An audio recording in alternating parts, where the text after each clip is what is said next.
Shalom, selamat pagi anak ibu. Shalom. Oke, kalau ibu tanya, gimana? Apa kabar hari ini? Bilangnya yes, yes, luar biasa. Oke? Oke. Apa kabar anak ibu? Yes, yes, luar biasa. Oke. Nah, sebelum kita memulai pembelajaran kita, anak ibu, ada baiknya kita melakukan ibadah singkat. Di sini ibu minta kepada anak ibu yang ingin doa untuk pembelajaran kita hari ini. Ayo, siapa di sini yang mau memimpin doa Agnes ini? Oh ya, Agnes. Maju nak. Apa bu?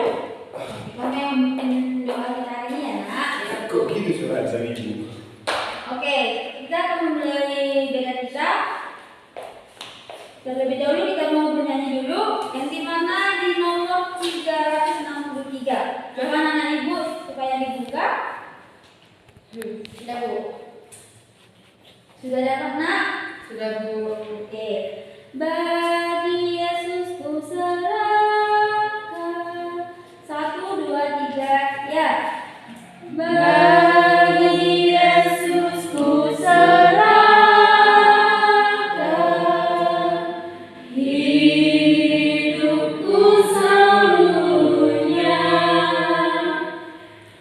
hati dan perbuatanku,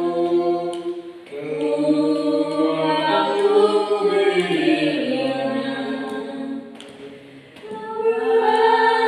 Bagi Yesus semuanya, waktu miliknya. Bagi Yesus semuanya, waktu miliknya. Teman-teman, mari kita bersatu dalam doa. Terima kasih Yesus, Engkau telah menyertai kami di ruangan ini, dan sebentar lagi kami akan memulai pembelajaran kami. Kiranya Engkau memberkati kami anak-anak-Mu, supaya apa yang dikasih dan materi dari ibu kami bisa dapat mengerti dan dapat melakukan di dalam kehidupan kami sehari-hari. Dan kami serahkan juga guru kami yang akan memberikan materi Tuhan, semoga dia selalu diberikan kesehatan dan akal budi. Terima kasih Yesus, dalam nama Tuhan Yesus kami ucap syukur, haleluya, amin. Amin. Oke. Anak, kita akan mulai pembelajaran kita. Tapi ibu mau mengabsen terlebih dahulu. Coba anak sekalian perhatikan teman-temannya, ada yang tidak hadir hari ini? Hadir semua? Oke. Kita memulai pembelajaran kita yang dimana topik pembelajaran kita hari ini yaitu orang tua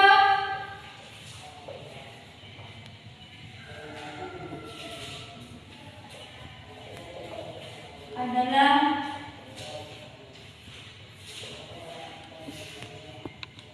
pendidik utama.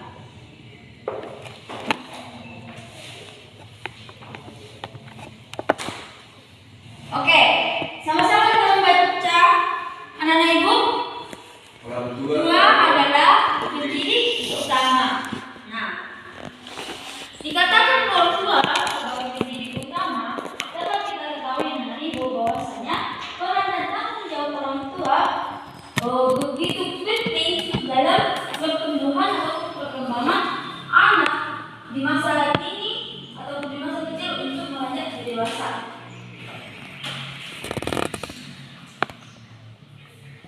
Nah, kenapa orang tua sangat penting dalam pembentukan karakter anak? Itu karena orang tua adalah guru pertama yang didapatkan seorang anak dalam kehidupannya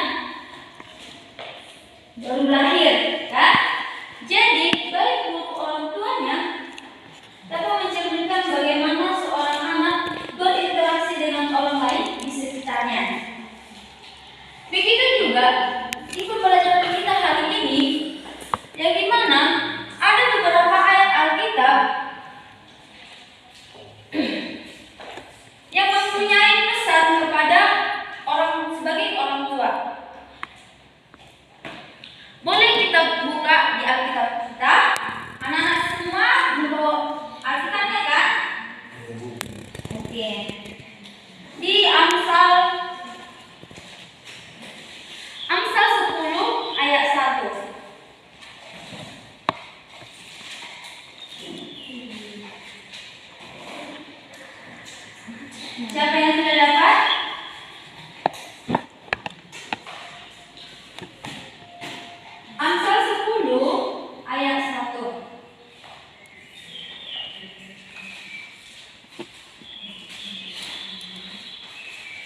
Kumpulan angsa-angsa Salomo.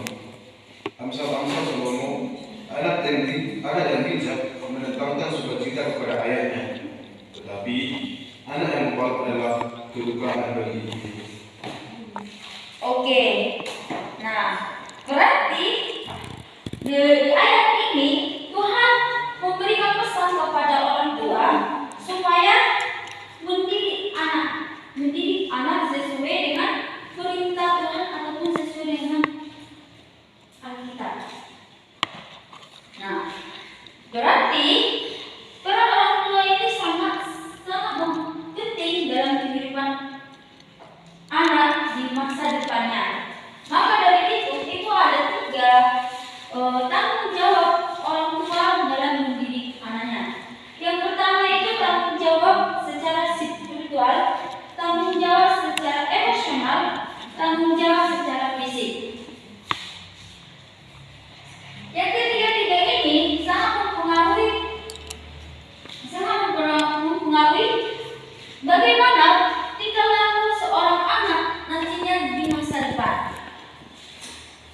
Tanggung jawab secara spiritual yaitu orang tua harus bertanggung jawab menjadi contoh ataupun teladan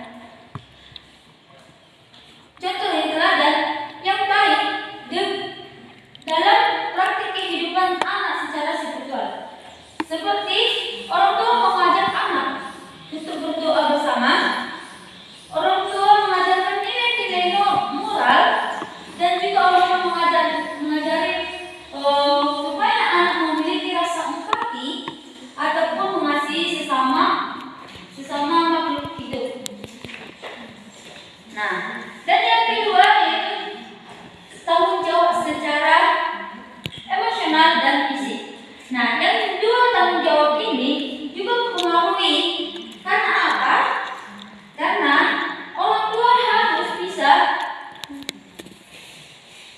menjadi sahabat untuk anak-anaknya. Karena dengan orang tua bertanggung jawab secara emosional dan fisik, maka anak tidak akan mengalami kesusahan dalam menghadapi kesehariannya.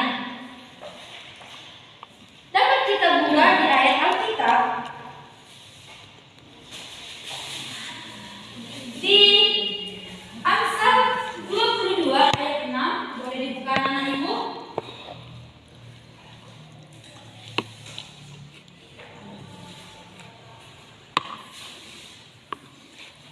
Oke, kamu nak membuka di Amsal 22 ayat 6. Kamu Injil membuka di Efesus 6 ayat 4.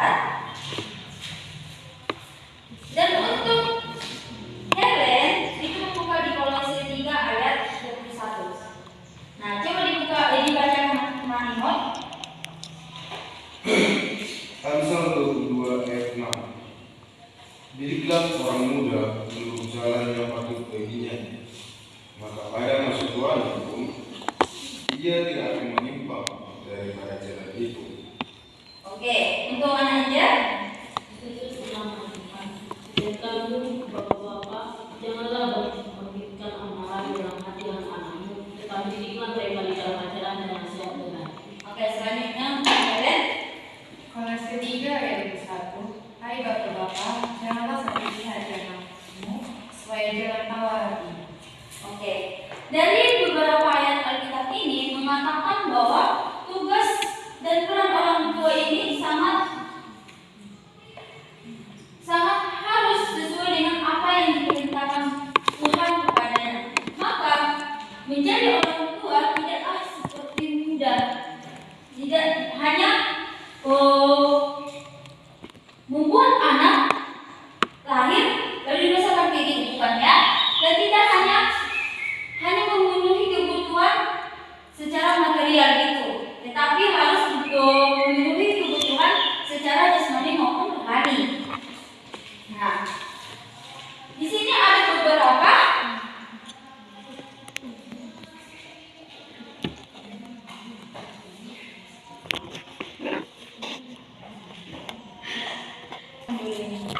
Oke, maka yang ketiga tanggung jawab orang tua ini harus bisa diterapkan orang tua di dalam keluarganya ya. Ya Bu. Maka dari itu, orang tua benar-benar bisa dikatakan adalah pendidik utama dalam keluarga. Oleh karena itu, orang tua haruslah menjadi contoh dan model teladan yang baik bagi anak-anaknya supaya berperilaku yang baik. Apa yang orang tua ajarkan, apa yang orang tua bagaimana sifat orang tua di rumah, kalau dia baik, orang tua mengajarkan yang baik, pasti anaknya pasti akan baik juga. Tapi kalau orang tua berperilaku jahat, kasar, pasti anaknya juga akan berperilaku kasar dan jahat juga. Oke? Nah, di sini ada beberapa hal penting yang harus dilakukan orang tua di dalam keluarga, di tengah-tengah keluarga. Yang pertama, orang tua harus bisa menjadi sahabat bagi anak-anaknya. Yang kedua, orang tua harus bisa membangun hubungan yang baik untuk anak-anaknya. Dan yang ketiga, orang tua harus senantiasa menjadi pendengar supaya anak bisa menceritakan apa yang menjadi kesehariannya. Dan yang ketiga, orang tua harus memperhatikan pergaulan anak sehari-hari dan mengatur waktu untuk anak. Dan yang kelima, orang tua harus memberikan perhatian dan waktu kepada anak. Nah, di antara yang kelima ini, ibu mau bertanya kepada anak-anak ibu, apakah yang kelima ini anak-anak ibu semua mendapatkan di tengah-tengah keluarga kalian? Mendapatkan Bu. Mendapatkan. Ada yang tidak mendapatkan? Ada Bu, ada Bu. Nomor berapa, Nak? Yang di poin orang tua menjadi sahabat Bu. Oh, berarti orang tua tidak menjadi sahabat gitu untuk kalian? Tidak Bu, dia terlalu mendalami peran sebagai orang tua. Bahwasannya dia itu yang paling derajatnya tinggi di keluarga kami Bu. Jadi kami segan bermain sama orang tua Bu. Oke. Ada yang lain selain Rizky? Tidak Bu. Caranya kayak mana Bu biar orang tua itu bersahabat sama kita Bu? Bagaimana cara orang tua bersahabat dengan kita? Nah, bagaimana caranya itu? Ya, itu adalah suatu hal yang harus dipelajari orang tua, bukan hal yang menjadi dipelajari seorang anak. Karena kalau kita mau jadi orang tua, kita harus siap menjadi pendengar ataupun sahabat untuk anak-anaknya. Apalagi biasa dibilang kalau cinta pertama anak perempuan itulah ayahnya, ya kan? Dan kalau cinta anak laki-laki ialah ibunya. Nah, maka dari itu ibu mau menunjukkan ada beberapa gambar untuk yang bisa diperhatikan kalian anak-anak. Yang ini bisa melihatnya? Bisa ya Bu. Bisa lah, bukan ada mata Bu. Udah? Coba anak-anak sekalian mengartikan apa yang menjadi arti dari gambar pertama dan gambar yang kedua. Kalau gambar pertama keluarga cemara Bu. Kalau gambar kedua menunjukkan ciri-ciri ingin broken home. Oke. Dan yang kayak ini untuk gambar yang ketiga dan keempat. Kalau Sama ketika Bu, kayak gitu Bu. hampir kalau di gambar ketiga itu kayaknya anak disuruh mengerti apa yang dibilang orang tua Bu. Kalau keempat masih keluarga cemara. Oke. Di mana kira-kira untuk keluarga anak-anak ibu yang di sini, di mana yang menjadi contoh keluarga anak-anak ibu di sini? Tentunya keluarga cemara. Di apa namanya? Cemara apa sih namanya Bu? Kan mama sudah nggak ada, jadi itu nggak cemara lagi. Kalau cemara itu kan harus bapak mama kan Bu. Jadi kalau nggak ada mama, jadi itu masih cemara kah? Keluarga harmonis dia Bu. Oke. Untuk pacarnya yang lain? Gak ada pacarnya Bu. Oke. Walaupun orang mama nggak ada lagi, tapi jangan berkecil hati ya Nak. Dia jadi mama. Oke. Sedih. Nah, dari ibu terapkan tadi bahwasanya peran orang tua juga Tuhan juga memiliki pesan kepada Tetapi untuk anak juga ada memiliki pesan yang tertulis di ayat Alkitab. Ada Bu, di titah yang kelima kan ada Bu. Nah, oke, untuk Rizky mendapatkan bintang ya. Oh iya Bu. Bintangnya ada 2. Jadi Yeay. siapa yang mendapatkan bintang 10, dia udah mendapatkan nilai A. Wuhu. Oke, ini nilai tugasnya. Oke. Coba dibuka di Keluaran 20 ayat 12 yang seperti yang dikatakan si Rizky. Buka ingat. Siap. Ayat Ayat 12. Matilah ayah dan ibu. supaya lanjut umurmu. Jika ada yang diberikan Tuhan Allahmu Nah. kepadamu. Dari titah yang kelima ini, apakah anak-anak ibu masih ada yang melawan orang tuanya? Jelas Bu, jelas Bu. Jelas tidak ada. Ibu, ada atau tidak nak? Jelas tidak ada dong Bu, kami kan udah dewasa. Oke, bagus sekali ya. Jadi kalau anak-anak ibu sudah dewasa, pasti sudah tahu mana yang baik, mana yang buruk. Tapi Bu, si Helen nggak tahu Bu. Dia selalu menyamakan semua laki-laki itu baik Bu, padahal dia sering disakiti Bu. Berarti dia belum dewasa Bu. Ini kan soal orang tua kan Bu, bukan pacaran kan Bu. Oke, walaupun kayak gitu harus berhati-hati ya dalam pergaulan. Ingat, harus menjaga jarak antara beda jenis ya. Beda jenis. Jenis kelamin maksudnya. Karena di masa kalian ini masa puber. Oh, berarti Bu aku harus jaga jarak dari si Ngot Bu. Nggak boleh dekat-dekat. Nanti Berarti saya harus kejar sama bapak saya Bu. Iya Bu. kalau untuk bapak sendiri mana ada yang mau bapak sendiri maksudnya ini menyakiti? kan teman-teman, kalian berteman itu ada jaraknya sama Sama cowok, mama pergi. laki-laki, perempuan gitu. Iya. Nah, bukan berarti bapakmu laki-laki, kau musuhi bapakmu. Oh, berarti kita kalau sama laki-laki lain harus bermusuhan. Bukan itu teman-teman. Tapi kalau pacaran nggak pernah jaga jarak.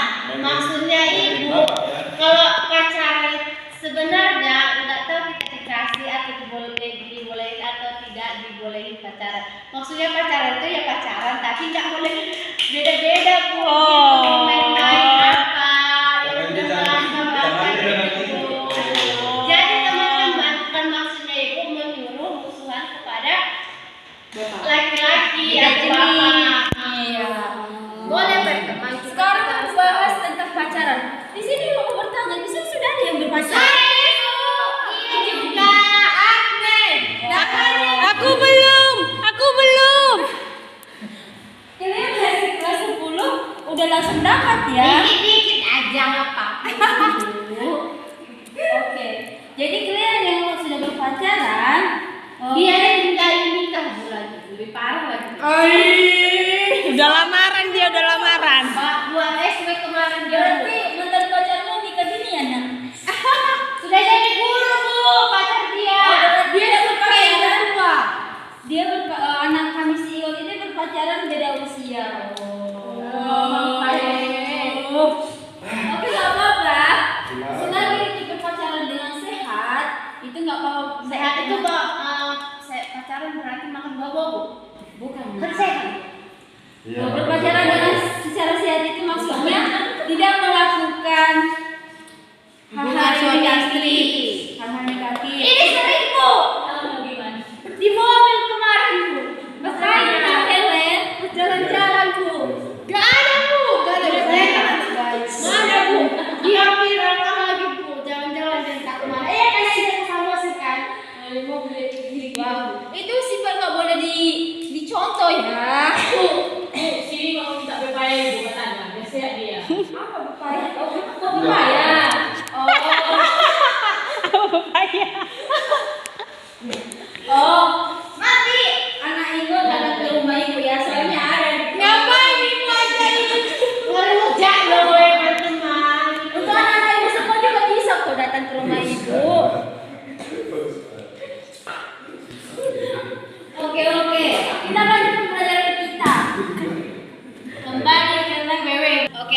baik laptop ya anak-anak.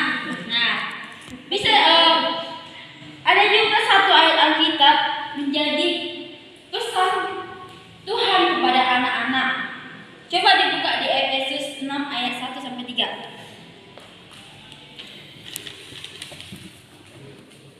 Sudah dapat nak? Nggak tahu aku cara bukanya, Bu. Efesus 6 ayat 1 sampai 3. Hai anak-anak, taatilah orang tuamu juga. Terus nak dibaca? Efesus 6 ayat 1 sampai 3, taat dan kasih. Hai anak-anak, taatilah orang tuamu di dalam Tuhan, karena haruslah demikian. Hormatilah ayah dan ibumu, ini adalah suatu perintah yang penting, seperti yang nyata dari Injil ini, supaya kamu berbahagia dan panjang umurmu di bumi. Sudah, Bu. Oke. Nah, dari beberapa pembelajaran kita hari ini, beberapa ayat Alkitab menjadi pesan untuk anak-anak ibu sekalian sebagai anak, ataupun nantinya apabila kalian, dan memang ini adalah suatu pesan yang kalau boleh jangan langsung ya, yaitu tamat SMA harus bisa kalau boleh kuliah dulu ataupun bekerja ya, jangan langsung menikah ya. Kalau nggak boleh Helen, nggak boleh langsung menikah ya. Kalau nggak boleh. Jadi kalau ada misalnya Bu, bupati yang menopot si Helen nggak bisa nikah Bu, padahal udah ada restu Bu. Kalau si namanya gede. Jadi apa nak? Kalau sudah mau dikit, kalau sudah mau dikit, tapi nggak menjamin untuk masa depan. Kalau boleh jangan ya. Baik, Bu. Nggak cari Harus besar. sekolah dulu, karena kalau anak-anak ibu sekolah nantinya kalau udah jadi tamat SMA kuliah, maka Selamat naik. lebih dewasa lagi dalam membangun hubungan rumah tangga. Dan anak-anak ibu akan tahu apa saja yang menjadi peran orang tua. Jangan menikah di waktu dini, usia dini. Kalau siapa yang menikah di usia dini, dia tidak akan mempunyai Anak. menguasai 3 tanggung jawab yang ibu tadi katakan, yaitu coba siapa mengingat tadi apa yang menjadi 3 tanggung jawab itu? Aku, Bu. Orang tua menjadi teman, curhat anak. 5 itu adalah beberapa hal yang penting yang harus diketahui orang tua. Tadi ibu menjelaskan 3 tanggung jawab orang tua dalam mendidik anak. Nggak tahu aku, Bu. Wow, berarti kalau dari tadi anak ibu nggak mendengarkan ya? Bukan nggak mendengarkan Bu, kami dengarkan ya Bu. Nah, oke. kami tahu juga itu Bu. Di sini 3 tanggung jawab.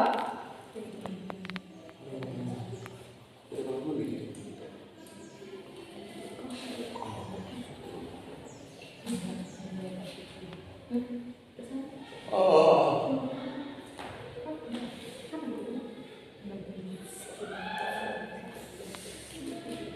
Ada isi itu.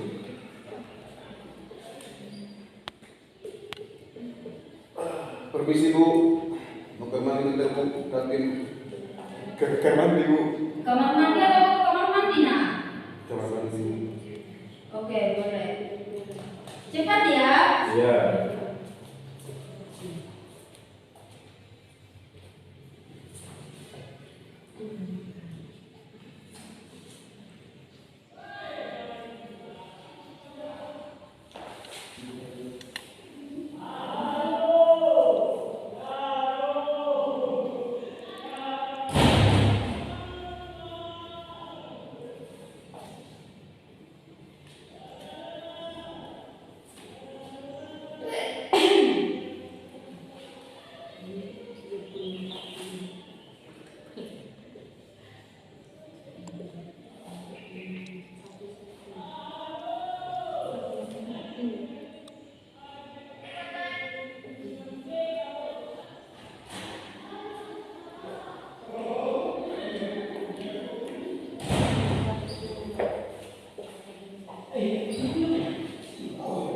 Nah, coba diperhatikan anak-anak ibu supaya tidak lupa ya. Ini adalah nanti di UTS kita ini soalnya akan keluar. Bagaimana ada 3 tanggung jawab orang tua dalam mendidik anak dalam keluarga.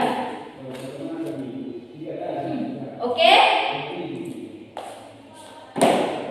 Jadi Bu, pernikahan ini itu tidak bisa dipenuhi oleh orang tua yang berusia dini dengan 3 tanggung jawab ini Bu. Oke. Nah, kalau orang menikah ini ada orang tua menikah dini secara dini, mereka akan labil dalam menguasai ataupun memiliki anak. Maksudnya kedewasaan secara dini orang tua menikah dini itu belum bisa dikatakan sekadul. Oke, kenapa? Seperti pertanyaan tadi si Ender, jadi kalau yang menikah secara dini, umur dini, tidak mempunyai ataupun rentan mempunyai tanggung jawab yang tiga ini, karena di masa usia mereka itu kan belum saatnya mengurus anak dan juga mereka masih memerlukan perhatian dari orang tua, bukan mereka memperhatikan anaknya. Makanya banyak yang menikah di usia dini itu mengalami yang namanya KDRT ataupun cerai. Nah, ada teman anak kami yang dia ada menikah secara dini, Karena itu Bu, dengan secara berjalannya waktu mereka melakukan tanggung jawab yang tinggi menurut saya. Oke, memang ada beberapa yang menikah secara dini itu bisa memenuhi yang ketiga tanggung jawab ini dalam mendidik. Ada yang masuk.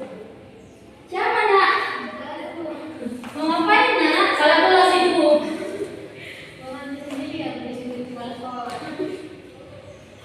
Itu.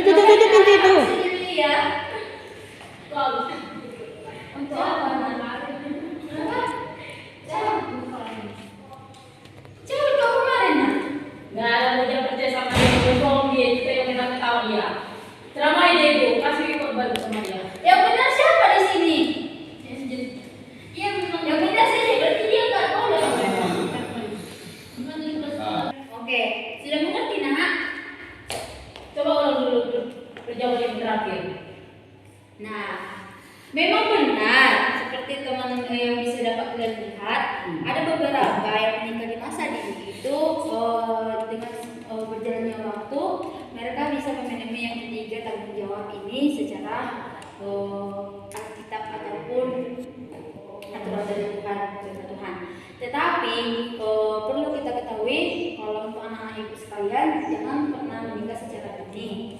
Karena kalau kalian menikah secara dini, takutnya kalian belum siap untuk mengurus anak dan mengalami yang namanya KDRT ataupun perceraian di masa ini.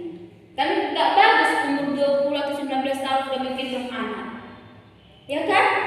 Kenapa? Ya, seperti teman ibu ada juga menikah di usia 18 tahun, dia belum lulus SMA dulu, waktu ibu masa SMA, dia sudah menikah karena dia salah pergaulan. Makanya baru orang itu menikah, umur 19 tahun anaknya lahir, dia mempunyai anak. Dia cerita sama ibu bahwasannya menjadi ibu di usia 19 tahun itu tidak enak. Yang pertama, dia tidak bisa bebas lagi, seperti main ke sana, main ke sini, apalagi kalau malam minggu main ke jalan ataupun melakukan ibadah doa di gereja itu nggak bisa lagi. Dan yang kedua, dia harus bisa mencukupi semua kebutuhan yang ada di rumah. Yang dulunya dia meminta uang kepada orang tuanya, berapa yang diminta dikasih, tapi pas sudah jadi istri, dia harus bisa mencukupi uang yang pas-pasan. Karena Suaminya belum kerja ya, Bu? menikah secara dini itu banyak yang berekonomi yang dikit. Bukan berarti semua ya, tapi kan kebanyakan kayak gitu loh. Jadi Bu, kalau jadi udah dia punya anak 19 tahun nggak bisa main mengikuti ibadah-ibadah gereja seperti yang Ibu bilang itu. Nah, kan ibu tadi bilang ibadah di malam minggu. Emangnya ada mau masuk ibadah malam minggu? Ada kalau harus nanti melakukan tiap malam minggunya. Tapi kan itu untuk aposto, nah, bukan untuk mama-mama. Tapi kalau dibilang ibadah pertanian, kalau ina per Kamis per apa, per hari Selasa, oke. Tapi itu kan juga udah sulit Angel karena dia bawa anak bayi. Kayak mana dia mau keluar malam ada anak bayinya gitu ya. Kan ada hukumnya. Apakah memang di agama nikah dini itu dilarang? Pernikahan dini itu dilarang, nah. Di agama. Dalam Hukum. dilarang. Bisa sebenarnya itu dilarangnya itu karena seorang anak itu belum siap secara emosional sama fisik. Karena kalau secara biologis lah dulu ya kita bilang anak-anak 19 tahun itu atau 20 itu masih anak-anak yang beranjak dewasa, belum siap secara emosional. Semisal dia berkeluarga kan, dia belum siap mentalnya, dia masih pengen pergi ke sana, pergi ke sini. Padahal pas dia berkeluarga, dia sudah punya tanggungan anaknya, jadi dia nggak bisa lagi kemana-mana. Jadi mental dia terganggu, bisa aja kayak gitu. Nah, Jadi ini gila lah dia. pertanyaannya kan ini dikatakan apa nikah dini kan gitu kan dikatakan nikah dini otomatis kalau di gereja bisa ada di gereja ada udah di adat juga ada Tapi di hukum bisa kok tapi dengan catatan ya tidak ada keterpaksaan. Iya, sebenarnya itu adanya semua. Tapi kita kan secara biologis yang aku bilang ini. bukan tentang pernikahan ini, maaf ya teman-teman. Ibu lanjut aja tentang nanti ibu lanjutkan dari materi kita ibu.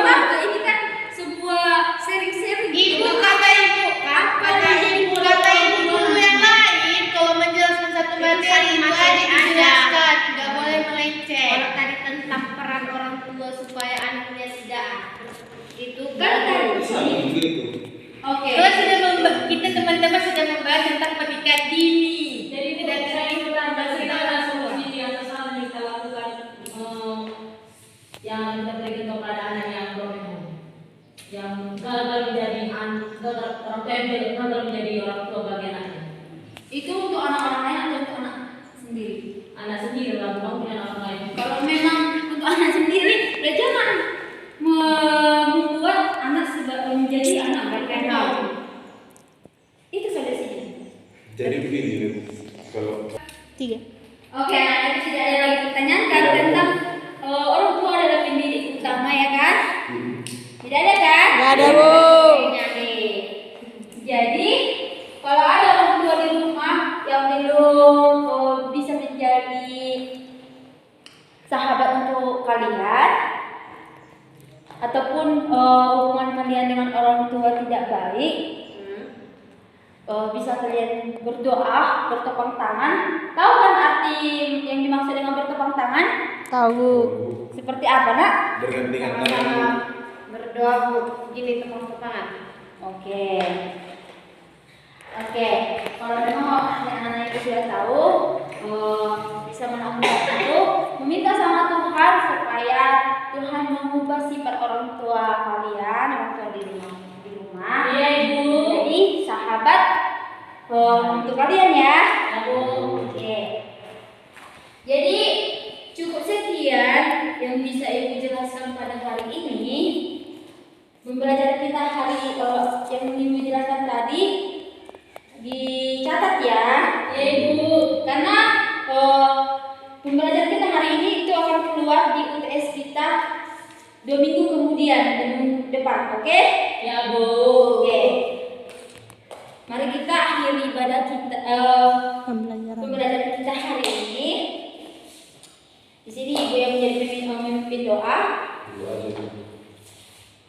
Oke, sama-sama anak-anak Ibu kita bersama dalam doa.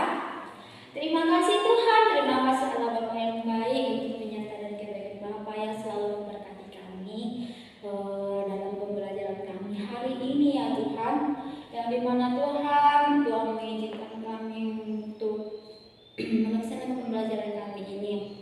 Begitu juga Tuhan berkati anak-anakmu ini. Jadikan ya Bapak menjadi anak yang takut akan Tuhan, yang selalu menghormati orang tuanya, menghormati orang lebih tua dimanapun mereka berada. Dan juga Bapakku yang baik, berkati